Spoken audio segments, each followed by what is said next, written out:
So നിങ്ങൾ UAE-ലേക്ക് വന്നത് financial freedom എന്നുള്ള ഒരു ഡ്രീമോട് കൂടിയാണോ? Most probably yes, I know. പക്ഷെ ഇപ്പോഴും നിങ്ങൾ ജോലി ചെയ്തിട്ട് രണ്ടറ്റം കൂട്ടി മുട്ടിക്കാൻ സാധിക്കാതെ മുന്നോട്ട് പോകുന്ന ഒരു വ്യക്തി ആയിരിക്കാം. So if that's the case, this one for you. എങ്ങനെ മുന്നോട്ട് പോകാന്നുള്ള കാര്യമാണ് ഫസ്റ്റ് നമ്മൾ ചിന്തിക്കേണ്ടത്. So first source of income നമ്മൾ ഉണ്ട്, that's through our job. Second source of income വേണം അല്ലേ? സോ എന്നാൽ മാത്രമേ നമുക്ക് ഈ ഫൈനാൻഷ്യൽ ഫ്രീഡം എന്നുള്ളൊരു ഗോൾ നമുക്ക് ചിന്തിക്കാൻ പറ്റുള്ളൂ. അവിടെയാണ് നിങ്ങൾ കുറച്ചും കൂടി അഡ്വാൻസ്ഡ് ആയിട്ട് ചിന്തിക്കേണ്ടത്. No one who works hard gets the prize. അതാണ് ശരിക്കും പറയേണ്ട കാര്യം. സോ നിങ്ങൾ ചെയ്യേണ്ടതും സെയിം ആയിട്ടുള്ള കാര്യമാണ്. ഇവിടെ ഹാർഡ് വർക്ക് അല്ല, സ്മാർട്ട് വർക്ക് ആണ് ചെയ്യേണ്ടത്. സോ അതിനെക്കുറിച്ച് അറിയണം അല്ലേ?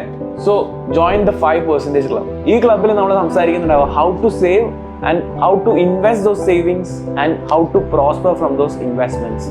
സോ ഇങ്ങനെയുള്ള കാര്യങ്ങൾക്കായിട്ട് 5% ക്ലബിന് ജോയിൻ ചെയ്യാം.